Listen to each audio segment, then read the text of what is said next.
এই আপু, ব্যথা লাগতেছে তো, ছাড়ো এবার। খুব লাগতেছে। না, তোকে তো আজকে আর ছাড়বো না। কেন, আমি কি করছি? ভুলটা কোথায় আমার?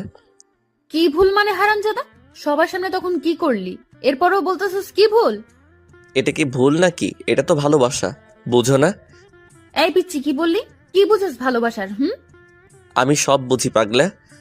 সব হ্যাঁ হ্যাঁ তুই বুঝোস। তাহলে সবার সামনে আমাকে কিস করলি কেন? তো কি হয়েছে? আমার কাছে এটা ভালো লাগলো তাই করলাম। ওই শালা, তোর বাল লাগে।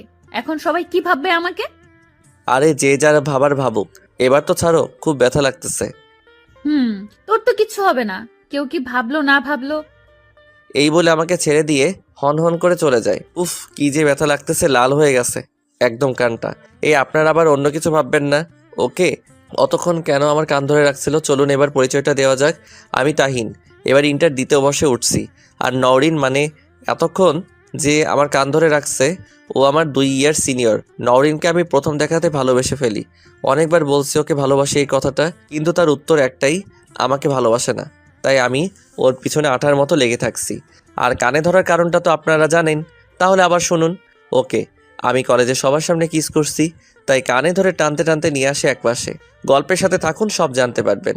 নওরিন চলে গেল, আমিও চলে গেলাম ক্লাস করতে। সব ক্লাস শেষ করে বাহিরে এলাম আর চলে গেলাম নওরিনের ক্লাসের কাছে। গিয়ে দেখি এখনও ছুটি হয়নি, তাই আমি অপেক্ষা করতে থাকলাম। অবশেষে আমার অপেক্ষার প্রহর শেষ হলো। নওরিন ক্লাস থেকে বাহির হতে আমি বললাম, এই যে শুনছো? তুই আবার এলি? সরি। কেন রে? তখন তোমার সাথে অমন করার জন্য।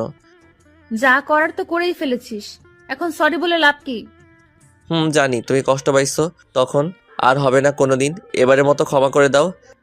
আচ্ছা ঠিক আছে, যা এখন। আচ্ছা, একটা কথা বলতাম। বল কি কথা?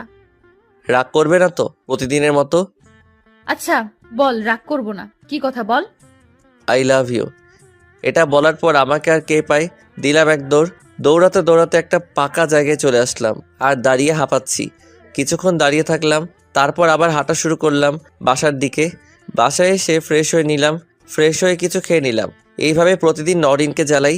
তবে আপনারা এটা ভেবেন না যে ওকে কিস করি, এটা করি না, এমনি জ্বালাই। প্রতিদিন বলি ওকে ভালোবাসি এই কথাটা, কিন্তু সে মজা ভেবে উড়িয়ে দেয়। তবু আমি চেষ্টা করি ওকে কতটা ভালোবাসি, কিন্তু ও বোঝে না।